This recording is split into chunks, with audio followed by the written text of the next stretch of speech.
पुनः पृथ्वी पर आना पड़ता है, पुनर्जन्म लेना पड़ता है।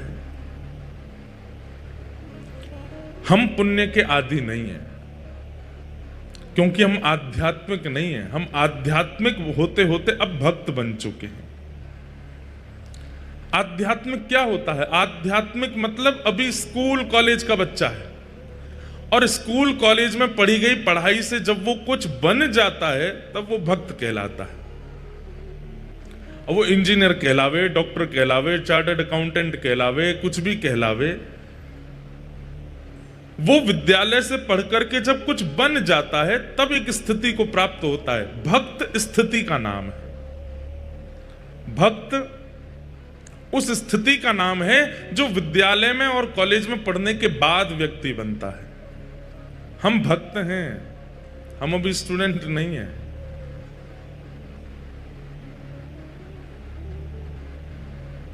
हमें पुण्य की कामना नहीं है, हमारी कामना भक्ति की है। क्योंकि हमें पुण्य प्राप्त करके स्वर्ग की कामना नहीं है, हमें तो भक्ति प्राप्त करके ठाकुर जी के चरणार बिंदों की कामना है। कहे साल बेग हिन जाति रे मुझवण, श्रीरंगा चरण तले। फिर आगे क्या है? गाइए जो जगन्नाथपुरी के बैठे हों। श्रीरंगा चरण तले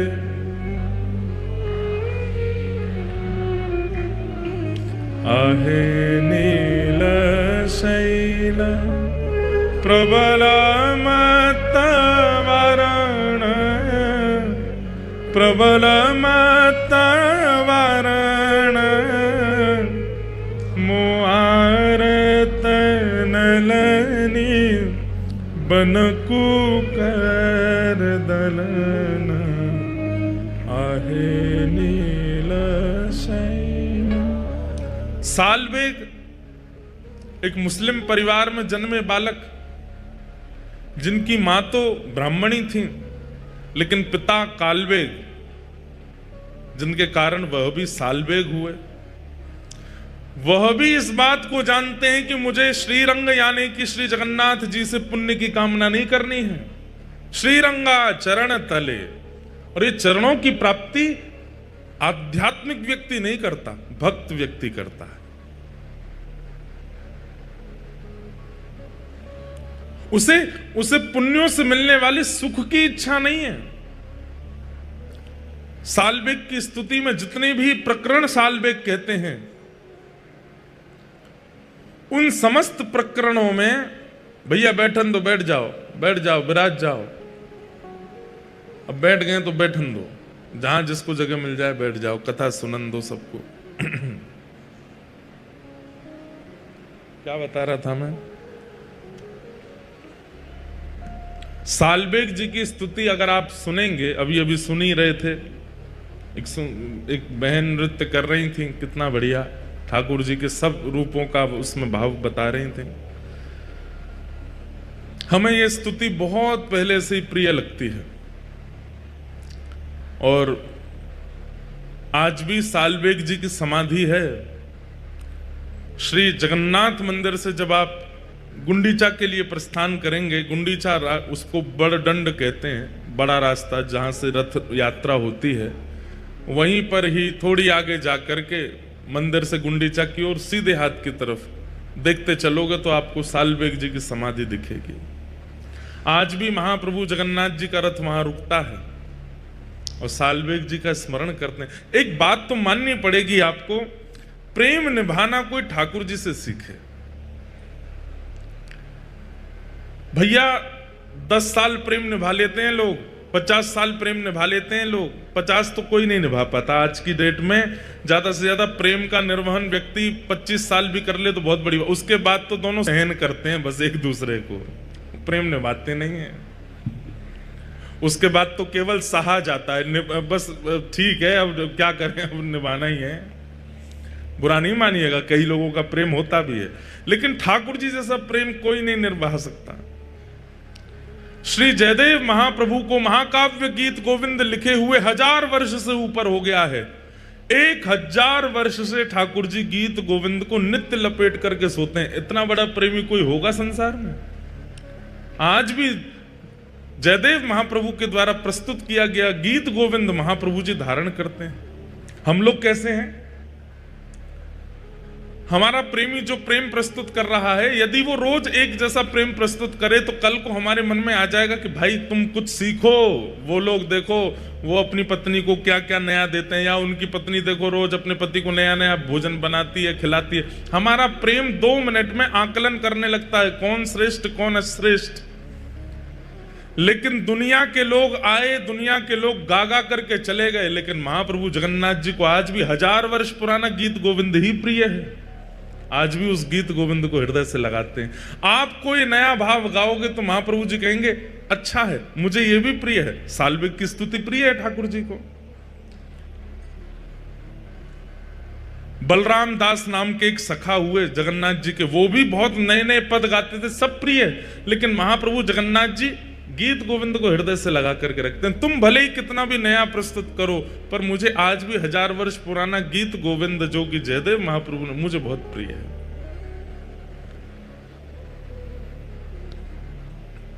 कैसा प्रेम निभाते हैं ठाकुर जी।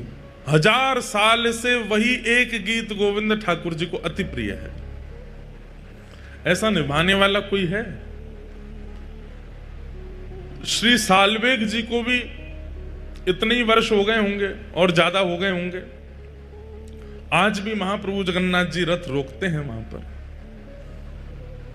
अरे माता पिता से प्रेम करने वाला बालक जो नित्य माता पिता को फोन करता है, वो भी एक आध दिन स्किप कर देता है, एक आध महीने स्किप कर देता है। लेकिन महाप्रभु जगन्नाथ जी अपने प्रेमियों को याद करना स्किप नहीं करते। आज भी रथ रुकेगा साल्वेग के आगे, और वहां खड़े होकर के महाप्रभु जगन्नाथ जी साल्वेग का स्मरण करते हैं। पुण्यात्मा जीव पुण्य की कामना करते हैं, और पुण्य की कामना में जय हो महाराज। प्रणाम। हमारे वृंदावन से पूज्य गोस्वामी जी महाराज पधारे हैं, श्री बिहारी जी महाराज की प्रसादी लेकर के पधारे हैं। जय।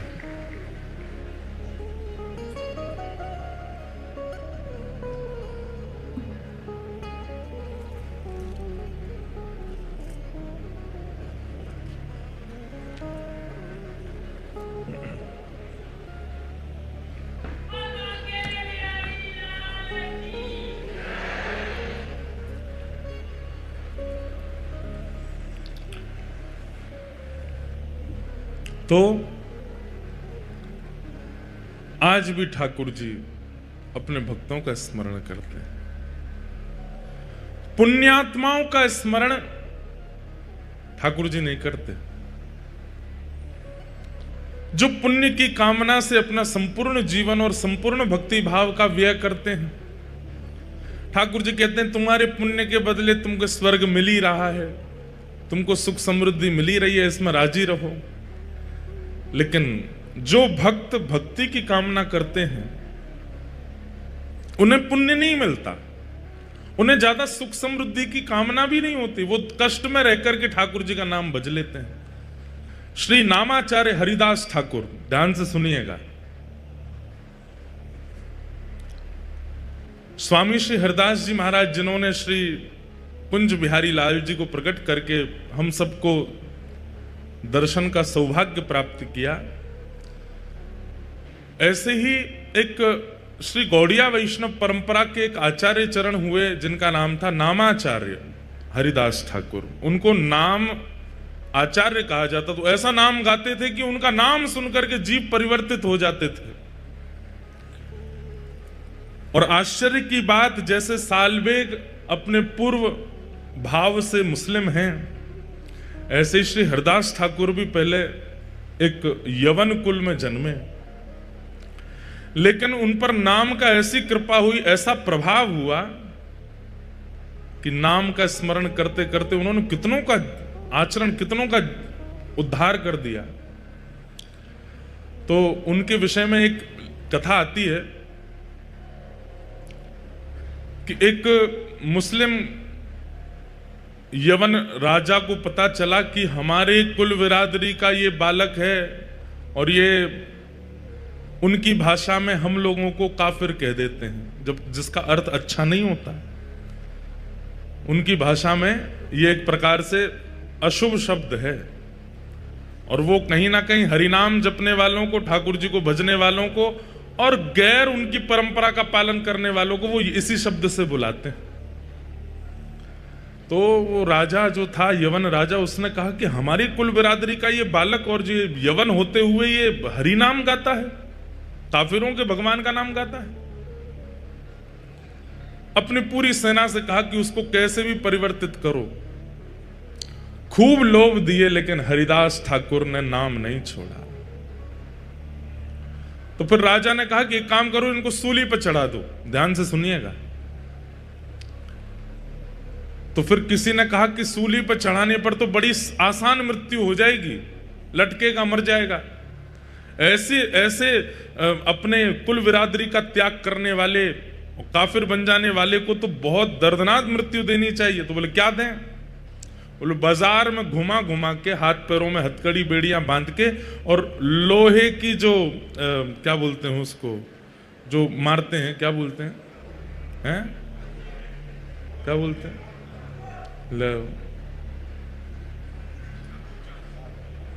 क्या बोलते हैं उसको, कौड़े। हाँ, कौड़े मारो। हमारे महाराज जी, पंडित जी कह रहे हैं कुर्रा। अद्भुत है, आप पाठ कर लो, जय हो। जो करें हंटर मारे। तो कौड़े मारने की आज्ञा दियो। कौड़े भी कैसे? जो कौड़े की जो रस्सी होती उसमें इतनी बड़ी बड़ी कीलें और लगी थी। बोले भरे बाजार में सबको दिखाते हुए, ताकि दहशत बन जाए कि आज के बाद हरिनाम गाने वाला कोई भी दिख गया तो उसकी यही गति की जाएगी। ले जाओ उसको, भरे हाथों में हथकड़ियां, पैरों में बेड़ियां बांध दी, ले गए हरिदास ठाकुर को। और ले जाकर के जब कौड़े मारने लगे, कौड़े मारते हैं, हरिदास ठाकुर कहते हैं चाहे जो कर लो, मैं हरिनाम नहीं छोड़ूंगा, मैं प्रभु नाम नहीं छोड़ूंगा। और जितनी तेज मारते हैं उतनी तेज मुख से हरिनाम निकलता है। मारने वालों के पांव पूछते हैं। बोले तू पूछता क्यों, हम तुझे मार रहे हैं? बोले क्योंकि इससे पहले मैंने बहुत प्रयास किया कि मैं खूब ऊंचे स्वर में हरिनाम गाऊं, पर इतना ऊंचा स्वर मेरा पहले कभी नहीं निकला जितना ऊंचा स्वर कौड़े पड़ने से निकल रहा है। और मारो, मेरा स्वर ऐसा निकले कि मेरा ये गले का जो स्वर है ये फट जाए हरिनाम गाते गाते। सब देखते रहे, घबरा गए, अपने बच्चों को ले लेकर के घरों में भाग गए। बच्चे घबरा करके मां से पूछ रहे हैं ये क्यों पिट रहे हैं? बोले क्योंकि इन्होंने काफिरों के भगवान का नाम गाया है। लेकिन कुछ लोगों के चित्त में विश्वास प्रकट हो रहा है। इतनी पीड़ा के बाद भी हरिदास ठाकुर नाम नहीं छोड़ रहे। कहते हैं भगवान के सुदर्शन जी को इतना क्रोध आया कि जैसे आकाश में एक सूर्य है उसी समय दूसरा सूर्य प्रकट हो गया, और वो दूसरे सूर्य नहीं है, साक्षात सुदर्शन जी महाराज प्रकट हो गए। और जैसे ही वेग से आक्रमण करने लगे उन यवनों के ऊपर, हरिदास ठाकुर हाथ जोड़ करके प्रार्थना करने लगे, हे सुदर्शन जी महाराज, इन्हें मत मारो, मैं आपके हाथ जोड़ता हूं, मैं आपके पांव पड़ता हूं, इन्हें मत मारो। सुदर्शन जी बोले ये इतनी पीड़ा दे रहे हैं, हरि भक्त को, हरिनाम गाने वाले को तुम्हारा क्या अपराध है? तुमने इनका धन नहीं चुराया, तुमने इनका कुछ नहीं लिया, तुम केवल हरिनाम अपनी कुटिया में बैठ करके, और ये इतनी पीड़ा दे रहे हैं तुम्हें। सुदर्शन जी महाराज बोले इन्हें जला करके भस्म कर दूंगा, दूर दूर तक दिखाई नहीं देगा कोई भी यवन। हरिदास ठाकुर कहते हैं महाराज ये कलयुग है, ये सतयुग नहीं है, ये त्रेता नहीं है, ये द्वापर नहीं है। सतयुग त्रेता द्वापर में हे सुदर्शन जी महाराज आपने खूब उद्धार किया है, अब उद्धार नहीं, अब तो स्वीकार करना है सबको। मैंने आज तक जितने भी नाम जप किए हैं उन सब नामों का प्रभाव, उन सब नामों का फल इन यवनों को दे दो, जैसे मैं यवन कुल का होकर के आज हरि नाम गा रहा हूं। हे सुदर्शन जी महाराज, आप अपनी कृपा दृष्टि से अगर इनको देख लेंगे तो ये भी हरि नाम गाने लगेंगे। अब उद्धार नहीं करना है, अब तो स्वीकार करना है। कहते हैं इसीलिए महाप्रभु जगन्नाथ जी के बगल में सुदर्शन जी महाराज को आप देखेंगे तो यहां चक्र रूप में सुदर्शन जी नहीं है, जगन्नाथ जी के बगल में एक दंड रूप में, केवल एक डंडे के रूप में सुदर्शन जी महाराज खड़े हैं। वो नुकीली धार, वो उनका वेग स्वरूप, वो उनका आक्रामक स्वरूप क्यों नहीं है जगन्नाथपुरी में?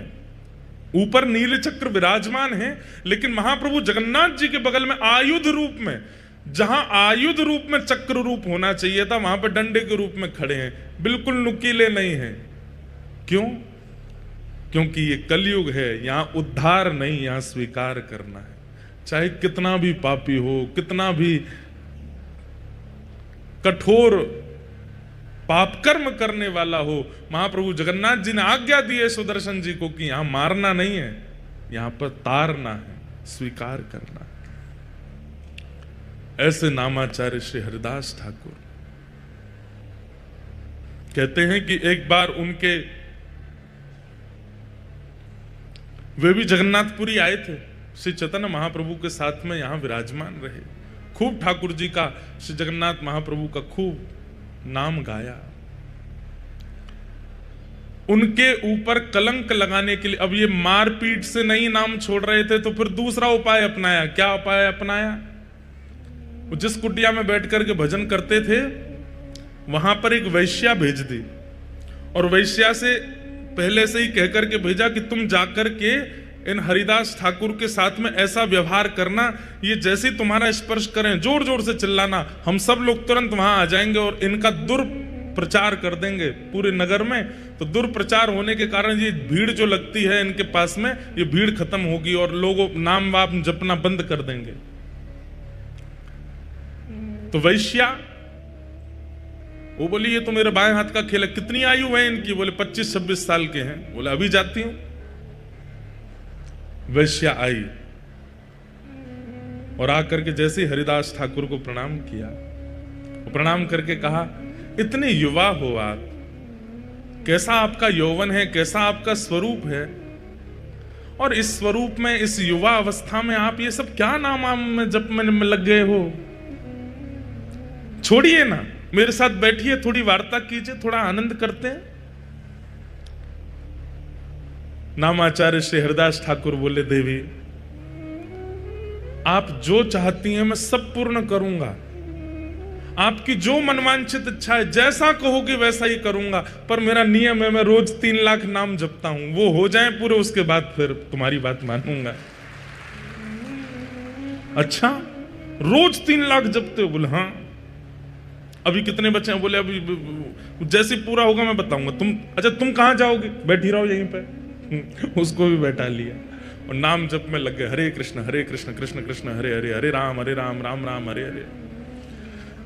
पूरी शाम निकल गई, पूरी रात निकल गई, आधी रात हो गई, वो वैश्या बैठी बैठी झोंके ले रही थी। हरिदास ठाकुर बोले देवी अभी तो मेरा नाम बहुत रह गया, तुम जाओ थोड़ा आराम कर लो, कल आ जाना। वैश्या बोली हाँ मैं जाती हूँ, मुझे तो नींद आ रही है। चली गई। वो यवन जो थे सब बाहर मिले, क्या हुआ, हम इतनी देर से प्रतीक्षा कर रहे हैं, तुमने आवाज नहीं लगाई। अभी पहला दिन है, थोड़ा परिचय हुआ है, उसने कल फिर बुलाया है मुझे, कल होगा, कल मैं आवाज करूंगी, सब आक्रमण कर देना। वैश्या अगले दिन फिर आ गई, जैसे ही आकर के बैठी, हरिदास ठाकुर नाम जप कर रहे थे, तुरंत आकर के बैठी, अरे अब छोड़िए ना, क्या भजन कर रहे हैं? देवी कल के 3 लाख तो सुबह पूरे हो गए, आज के 3 लाख अभी चल रहे हैं, पहले ये पूरे हो जाएं, इसके बाद मैं तुम्हारी बात सुनूंगा ना। सब लोग इधर देखो, इधर देखो, यहां देखो, हम यहां क्यों बैठे हैं, वो सब व्यवस्था चल रही है, इधर देखो आप लोग, इतनी बढ़िया लीला चल रही है, आप इधर उधर देखने लगते हैं।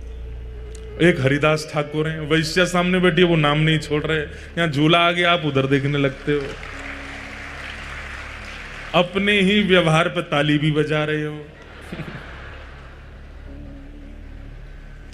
दूसरा दिन हुआ, वैश्य आकर के बैठ गए, छोड़िए ना भजन, क्या कर, बोले 3 लाख नाम रह गए, थोड़ा सा और कर। हरिदास ठाकुर पता है क्या करते हैं, उसको तो बोल देते हैं कि मेरे 3 लाख नाम रह गए, तू बैठ, और नेत्र बंद करके ठाकुर जी से प्रार्थना करते हैं, मेरे प्रत्येक नाम का फल ये वैश्या का मन परिवर्तित हो जाए, इसके मन में जो भाव, जो व्यवहार, जो विचार हैं, ये आपकी हो जाए नाथ। ये जितना प्रयास मुझे रिझाने में कर रही है, उतना प्रयास आपको रिझाने में करने लगे। हे नाथ, मेरे नाम का पूरा फल इसको मिल जाए। पहले 3 लाख नाम उसके सामने कर लिए, दूसरे दिन के 3 लाख नाम, 6 लाख नाम तो उसने बैठे बैठे सुन लिए। तीसरे दिन फिर बुलाया, बोले कि आज भी बहुत जप हो गया, कल तो निश्चित तुम जो कहोगी वही होगा, कल आ जाना। बंधुओं, मैं एक बात कहता हूं कि कई बार ऐसा होता है कि आध्यात्मिक ऊर्जा जिसकी अति होती है ना, भक्ति रूप में, उस व्यक्ति की उपस्थिति मात्र आपके हृदय को परिवर्तित कर देती है।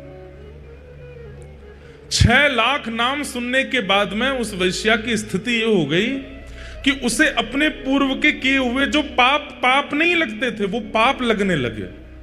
एक बात बहुत ध्यान से सुनिएगा, गुरु आश्रय, वैष्णव आश्रय, या फिर किसी भी प्रवचनकर्ता के प्रवचन सुनने के बाद में अपने पूर्व के किए हुए दुर्गुण अनुभव होने लग जाएं कि हमने वो गलत किया था, ये 10 साल पहले हमसे अपराध हुआ था, या ये 6 साल पहले जो हमने ये किया ये ठीक नहीं था, अपने भाइयों से या अपने परिवार के लोगों से या किसी के साथ, मित्र के साथ, इनके साथ जो हमने व्यवहार किया ये उचित नहीं था। ये मन में भावना प्रकट होने लग जाए तो समझ जाना जिसको आपने प्रणाम किया है उसने आपको कृपा भर के देखा है, तभी आपके दुर्गुण दिख रहे हैं आपको। नहीं तो कई बार लोग अनेक संतों को प्रणाम करते हैं लेकिन फिर भी वैसे के वैसे ढीठ ही रहते हैं, बदलते नहीं। क्यों? इसमें 2 कारण हो सकते हैं, या तो उस आचार्य चरण ने कृपा भर के देखा नहीं, या फिर उसके पाप इतने प्रगाढ़ हो चुके हैं कि वो आचार्य चरणों की दृष्टि से भी धूमिल हो नहीं रहे। हमें ऐसा लगता है कि आचार्य तो कृपा भर के ही देखते हैं, लेकिन उस व्यक्ति की ही इच्छा नहीं होती कि मैं अपने पाप नष्ट करूं। किसी भी महापुरुष को प्रणाम करेंगे और उस प्रणाम के बाद यदि अपने एक अवगुण का भी चिंतन नहीं होता तो आपने प्रणाम नहीं किया है, केवल आडंबर किया है। वो वैश्या 2 दिन से 6 लाख नाम सुन रही है और आज स्थिति ये हुई कि जैसे ही वो रात्रि में बैठी अपने घर जाकर के सोने लगी, उसको नींद नहीं आती है और अपने द्वारा किए गए सारे पापाचार उसको दिखाई देने लगे। ये तन मुझे उपभोग करवाने के लिए मिला, इस तन को मैंने कितना उच्छिष्ट बना दिया, केवल लोक रंजन के लिए इसका श्रृंगार किया, लोक रंजन के लिए खा पिला करके इसको बड़ा किया। अरे इस तन से यदि हरिनाम किया होता, कहां वो श्री हरिदास ठाकुर 2 दिन से मैं रोज प्रयास करती हूं कि वो कैसे भी मुझ पर आकृष्ट हो जाएं, लेकिन ऐसा क्या है उस हरिनाम में कि उसको छोड़ते नहीं है। वो आज तीसरे दिन आकर्षण करने के लिए नहीं गई है, आज तीसरे दिन वो ये देखने गई है ऐसा क्या है हरि नाम में जो मेरे सौंदर्य भी फीका लग रहा है हरिदास ठाकुर को। तीसरे दिन फिर पहुंच गए। हरिदास ठाकुर, अरे देवी आप आ गए? हाँ मुझे पता है आपका 3 लाख नाम रह गया है ना, वही करोगे आप तो। हाँ देवी, और एक और बात, क्या मैं महीने में 1 करोड़ नाम जपता हूं। तो वैश्या बोली 3 लाख के अनुसार तो 90 लाख ही होने चाहिए आपके नाम, ये 1 करोड़ कैसे हो जाते हैं?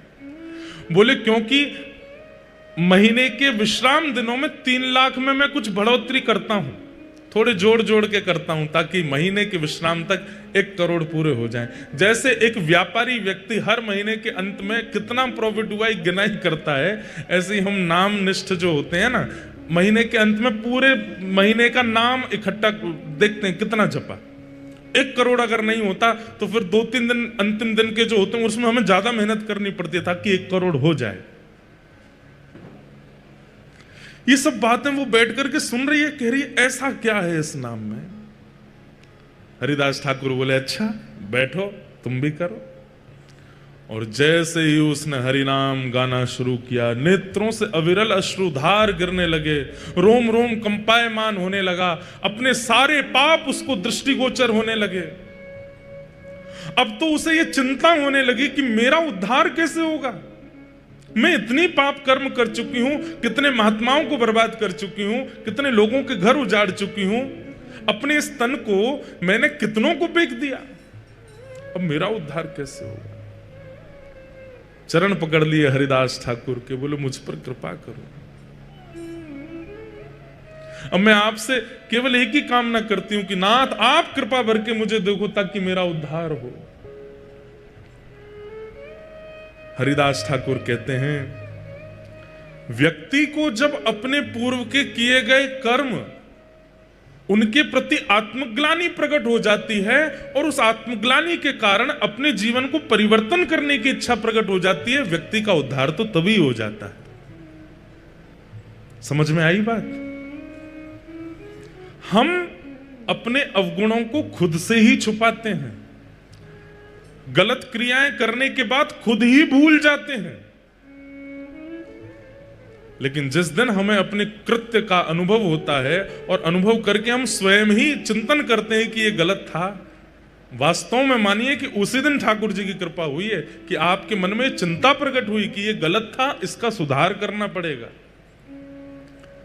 चरणों में गिर गई, बोले मुझ पर कृपा करो।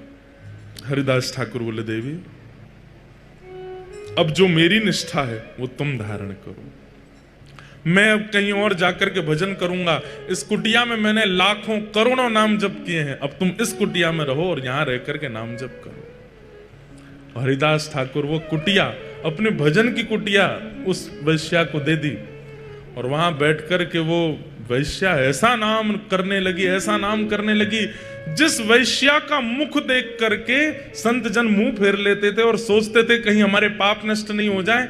आज उसी वैश्या के भक्त बनने पर उनकी कुटिया के बाहर संतों की भीड़ लगती है। क्यों?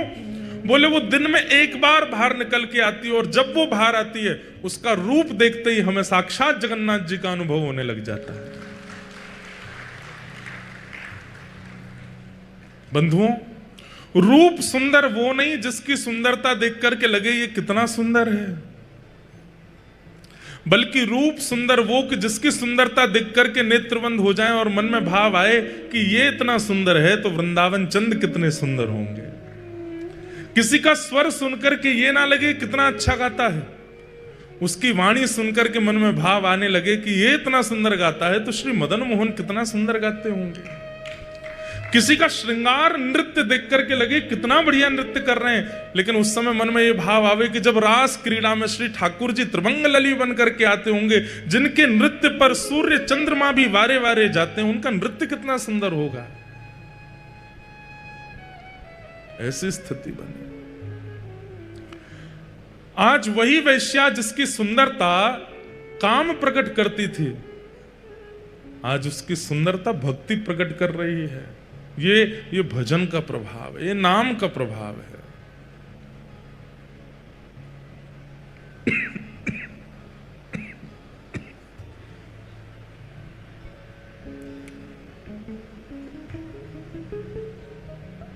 नाम का प्रभाव।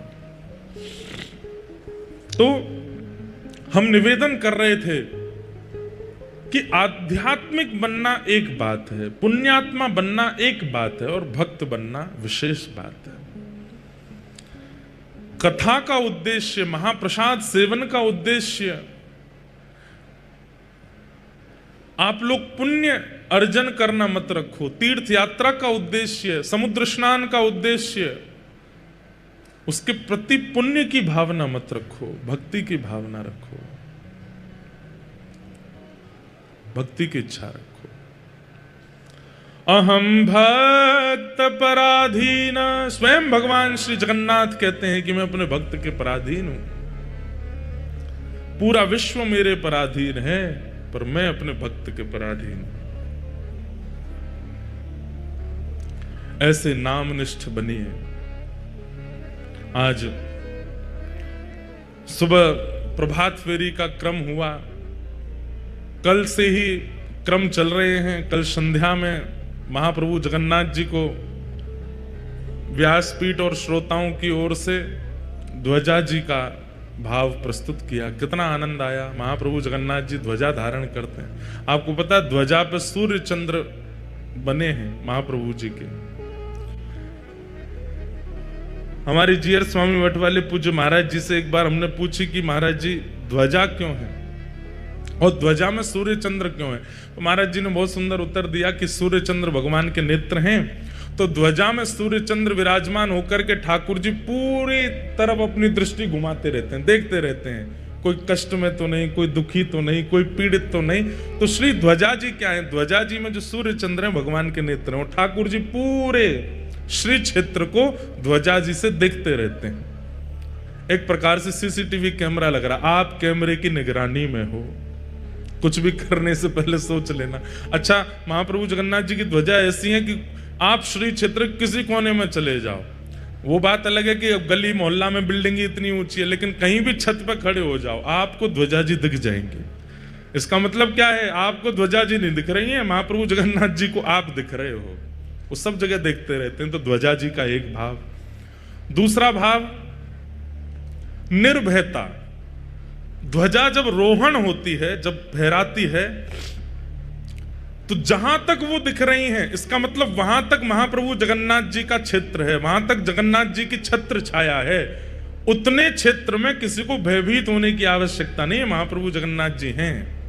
अगर कोई कष्ट भी आ जाए, आप तीर्थ में हैं, कोई कष्ट आ जाए, आप तुरंत देखिए ध्वजा किधर है, और ध्वजा को देख करके जैसे ही आप प्रणाम करेंगे, हमारी बात को विश्वास मानिएगा, एक क्षण बाद में होगा, कष्ट निवृत्त पहले होगा।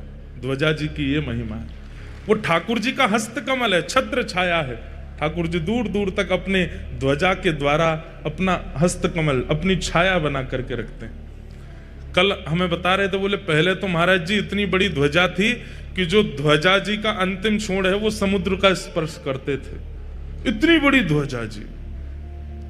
लेकिन फिर कालांतर में यहाँ पर तूफान बहुत आते हैं, आंधी तूफान बहुत आते हैं, फिर क्षतिग्रस्त होने का भाव हो जाता है, फिर नील चक्र पर बहुत भार आ जाता है। और उस काल में भीड़ बहुत कम होती थी, ज्यादा लोग होते नहीं थे।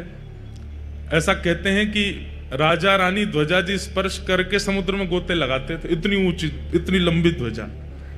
मैंने कहा बढ़िया है, ध्वजा छोटी हो गई। आज के लोग तो ध्वजा ही पकड़ के भीतर समुद्र में जाते। आज तो भीड़ भी इतनी है, तो इसलिए अब फिर ध्वजा जी अब छोटी हैं, अब 14 हाथ की ध्वजा जी।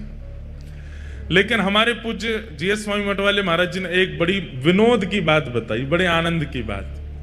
बोले लाला, सूर्य तो विराजमान है, लेकिन चंद्रमा क्यों विराजमान है? मैंने क्यों विराजमान है? बोले सूर्य तो प्रकाश के प्रतीक है, तो ध्वजा में सूर्य का होना मतलब प्रकाश का प्रतीक है, लेकिन चंद्रमा क्यों है? आपने कहा आप बताओ। बोले चंद्रमा इसलिए है क्योंकि श्री चंद्रमा जी जगन्नाथ महाप्रभु के साले साहब हैं। कौन है? और महालक्ष्मी मैया बार बार नाराज हो जाती हैं जगन्नाथ जी से। तो जब जब लक्ष्मी जी क्रोध करती हैं, किसी बात पर नाराज हो जाती हैं, सुनाती हुई जब आती हैं श्री मंदिर में, तो बलभद्र सुभद्रा जी तो कोने हो जाते हैं। बोले आप ही निपटो दोनों। तब ठाकुर जी धीमे धीमे ऐसे ऊपर देखते हैं, तो लक्ष्मी जी कहती हैं मैं यहां सामने खड़ी हूं, आप ऊपर क्यों देख रहे हैं? बोले आप भी देखो ऊपर। तब लक्ष्मी जी ऊपर देखती हैं तो कहती हैं अरे हमारे भैया इन्होंने सिर पे बैठा रखे हैं, हमारे साले साहब इन्होंने सिर पे बैठा, हमारे भाई साहब इन्होंने सिर पे बैठा रखे हैं। तो कहते हैं महाराज जी बता रहे, बोले कि जगन्नाथ जी ने अपने साले साहब सिर पे बैठा रख के पत्नी को ये बताते हैं, देखो तुम हम पे इतना क्रोध कर रही हो, हम देखो तुम्हारे भैया को सिर पे बैठाए हैं। तो लक्ष्मी जी जब ऊपर देखती हैं तो फिर शांत हो जाती हैं, जितना उनका क्रोध होता है वो सब शांत हो। अच्छा कोई बात नहीं, अब की बार कर दिया, आगे से नहीं करना। तो जगन्नाथ जी कहते हैं हाँ आगे से ध्यान रखेंगे। ऊपर से साले साहब मुस्कुरा जाते, वो जीजा जी आपने हमको इसीलिए बैठाया है कि हमारी बहन का कोप कम हो सके। बोला हाँ इसीलिए बैठे हो, इस बैठे रहो ऊपर ही। तो इसलिए चंद्रमा विराजमान है कि लक्ष्मी जी को क्रोध आवे तो ठाकुर जी ऊपर देखने लगते हैं और कहते हैं देखो तुम्हारे रिश्तेदार बैठे हमारे सिर पे, है कोई हमारे जैसा प्रेमी जो अपने साले को सिर पे बैठा ले। तो लक्ष्मी जी क्रोध कम कर देती हैं, इसलिए महाप्रभु जी अपने ध्वजा में चंद्रमा धारण करते हैं। ध्वजा धारण कराने के कई भाव हैं। कल बड़े प्रेम से हम आप सब लोगों ने महाप्रभु जगन्नाथ जी को ध्वजा धारण कराई, महाप्रभु जी बड़े प्रसन्न। आज जब सुबह प्रभात फेरी हो रही थी तो जैसे सामने से आपने देखा महाप्रभु, हम उसी मार्ग से आए थे यात्रा में, तो मैं आज कह ही रहा था, चिंता हो रही थी, हम जो बाइक चला रहे उनसे बोले मैंने आज ध्वजा जी लहरा नहीं रही। लेकिन जब हम लोग यात्रा में कीर्तन करते हुए तब भी ध्वजा जी नहीं लहरा रही थी, लेकिन जैसे ही हम सब लोग सन्मुख पहुंचे महाप्रभु जी के, तुरंत तभी ध्वजा जी लहराने लगी। मानो महाप्रभु जी प्रतीक्षा कर रहे थे कि जिनने ध्वजा अर्पित करी है वे सब जब आ जाएंगे तभी लहराएंगे, और सबको देख के मानो प्रसन्नता व्यक्त कर रहे थे। तो कल ध्वजा जी अर्पित हुई, उसके बाद फिर दर्शन की मारकाट मची, कौन पहले भीतर घुसे। अब हमको जहां से ले जाने के लिए मार्ग बनाया था भीतर, वहीं हमारे सबरे ध्वजावारी भी आ गए, हम भी यहीं से ही घुसेंगे। पुलिस वाले बोले एक की परमिशन है, ये 1000 कहां से घुसेंगे। हमने कि भैया हमें जान दो यहाँ से। तो इतने डीट हो गए कल तो सब, हम भी यहीं से घुसेंगे, आपके संग ही जाएंगे। मैंने आ जाओ भैया। 2-3 बार स्थान परिवर्तित हुए, कभी कहीं से कभी कहीं से, भीतर जाने को मिले नहीं। हमने कि आज महाप्रभु जी दर्शन देंगे नहीं। लेकिन अंदर पहुंचने के बाद पता चला, हम जैसे ही पहुंचे तो गेट बंद हो गए भीतर के। महाप्रभु जगन्नाथ जी को आरती का दर्शन कराना था, इसलिए विलंब करा रहे थे। अगर पहले ही भीतर चले जाते तो आरती नहीं मिलती कल। लेकिन इतनी देर बाहर हम लोग जो विलंब करते रहे, उसका ये आनंद मिला कि फिर भीतर जाके आरती दर्शन हो गई। महाप्रभु जगन्नाथ जी की संध्या आरती हुई। कल ऐसे महाराज बढ़िया ऐसे नवे धुवे लग रहे थे जगन्नाथ जी, जैसे आज बिल्कुल नहा धो करके बिल्कुल श्रृंगार आदि करके बैठे हों, चकाचक सुख दे रहे थे कल। उसके बाद फिर रात्रि में जीयर स्वामी मठ में महाप्रसाद हुआ। महाप्रसाद का नियम है बंधुओं कि वो झूठा नहीं होता। आप सब लोग व्यवस्थित एक एक पत्तल में बैठ करके पा रहे थे, हमको बहुत अच्छा तो लग रहा था, लेकिन महाप्रसाद का नियम ऐसा, एक ही पत्तल में 4 बैठ जाओ। एक दालमा को महाप्रसाद में मिलावे, दूसरा उठा के पाले, ऐसे पाया जाता है महाप्रसाद तो।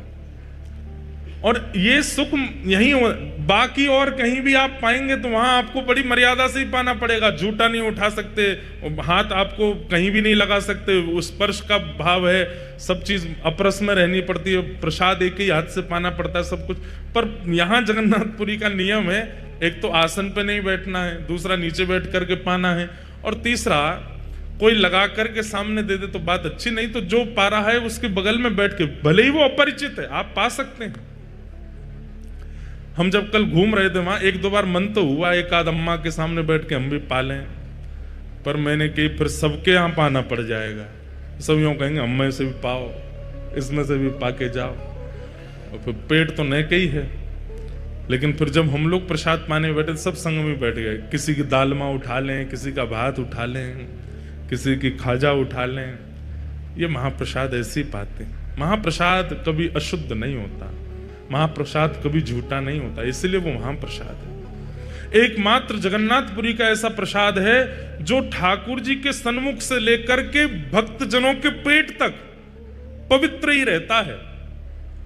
वो जीभ पर जाने के बाद भी अशुद्ध नहीं होता। नहीं तो हर वस्तु जीभ पर जाती झूठी हो जाती है, लेकिन महाप्रसाद आपके उदर तक जाने तक भी अपवित्र नहीं होता, वो पवित्र ही रहता है। ऐसा केवल जगन्नाथपुरी का महाप्रसाद है, और कहीं ऐसा संभव नहीं है। ऐसे महाप्रसाद को कल पाया। आज सुबह मंगल ठाकुर जी के सामने हरिनाम संकीर्तन करते हुए सब लोग आए।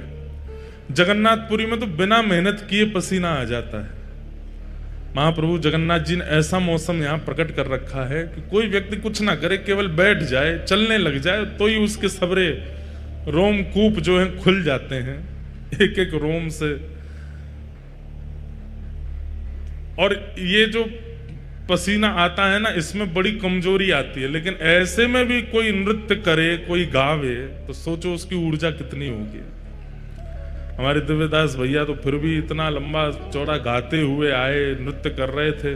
मैं जब पहुंचा तो मैं तो एक बार घबरा गया, मैंने कि यहाँ कैसे होगी, छोटी छोटी गली में से होके जा रहे, इतनी संख्या में सब लोग, लेकिन आप सबको देख देख करके ही ऊर्जा प्राप्त हो रही थी।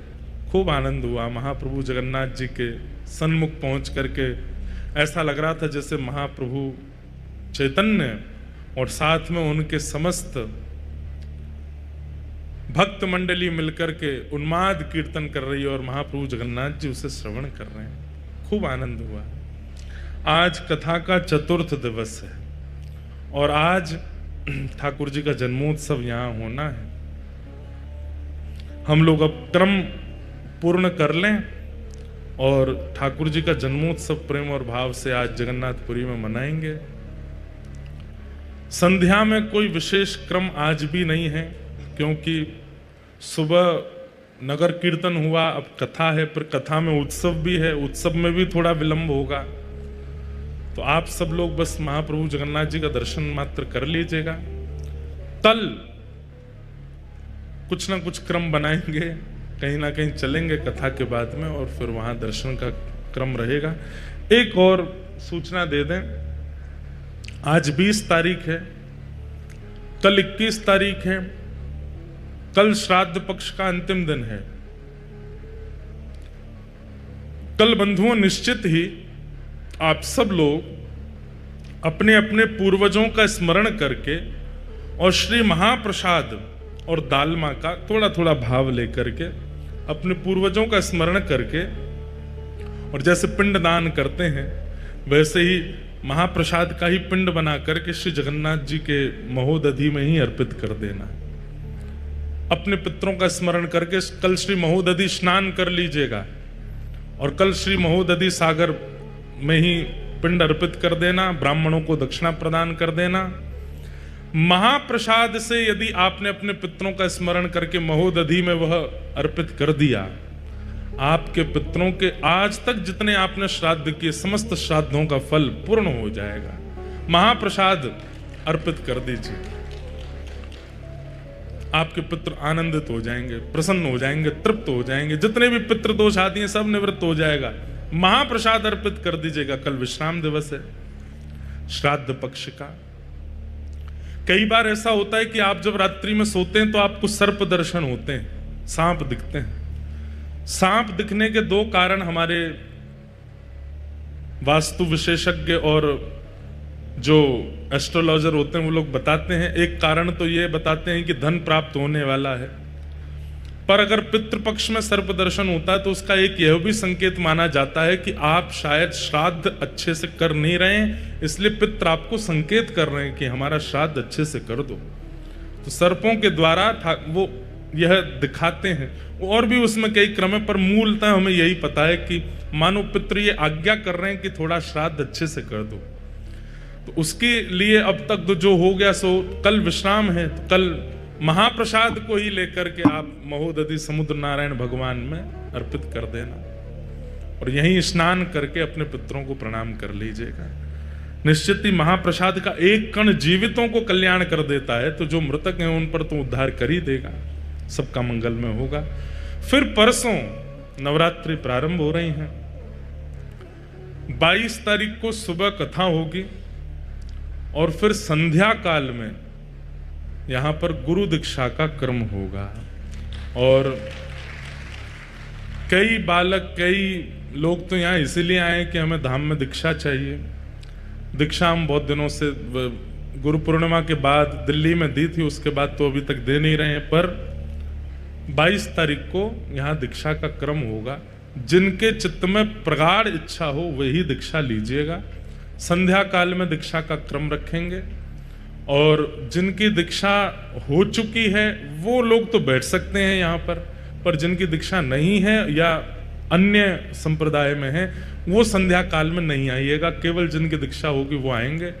कल शाम को जिन जिन को दीक्षा लेनी है वे लोग अपना नामांकन करा लीजिएगा। कैसे होगा वो सब आपको पता चल जाएगा। बस नाम अंकित करा के परसों कथा के बाद एक समय दे देंगे, उस समय यहाँ उपस्थित हो जाएंगे महाप्रभु जगन्नाथ जी के चरणों में। और हमारा तो गुरु स्थान भी है, उस भाव से फिर यहाँ 22 तारीख को दीक्षा का क्रम होगा। जिनकी दीक्षा नहीं हुई है, जिनको भावना है, वो यहाँ दीक्षा लीजिएगा। और दीक्षा में 5 संस्कार होते हैं, तप्त, पुण्ड्र, नाम, मंत्र, और जो 5वां संस्कार होगा वो होता है याग। तो याग में अपने इष्ट को प्रणाम किया जाता है, ठाकुर जी को प्रणाम करके अपने एक दुर्गुण का त्याग किया जाता है। वह समस्त दुर्गुण त्याग कर दो तो बहुत अच्छा है, पर अपने दुर्गुण का त्याग करके ठाकुर जी के सामने शरणागति की जाती है। तो यहाँ जिन लोगों की दीक्षा होगी उन्हें शरणागति देने के लिए जगन्नाथ मंदिर ही जाना है। दीक्षा लेते ही तुरंत श्री मंदिर जाइए और जाकर के अपने गुरु प्रदत्त नाम को बोल करके महाप्रभु जगन्नाथ जी के सामने याग करना है। कैसे करना है वो हम बता देंगे।